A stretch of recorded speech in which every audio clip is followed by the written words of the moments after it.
আমাদের সমাজে কথিত আছে বা প্রচলিত আছে বা একটি কুসংস্কার চালু আছে, যদি কোনো মহিলা বিবাহের পরে সন্তান হওয়ার আগে যদি জোড়া কলা খায় তাহলে নাকি যমজ সন্তান হয়।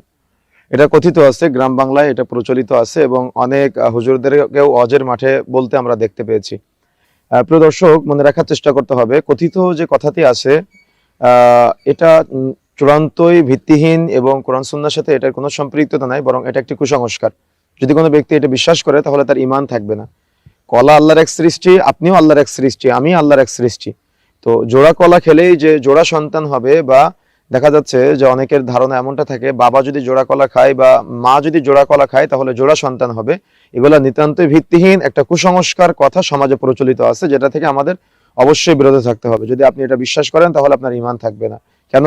এটা বিশ্বাসের একটা বিষয়। অনেকেই গ্রাম বাংলা এগুলো বিশ্বাস করে ওই বিবাহের পর থেকে সন্তান হওয়ার আগ পর্যন্ত জোড়া কলা খায় না। এমনকি এমন অনেক ব্যক্তি আছে তার জীবনে কোনোদিন জোড়া কলা খায় না। কেন খায় না? যে হয়তো যমজ সন্তান হবে এই ভয়ে।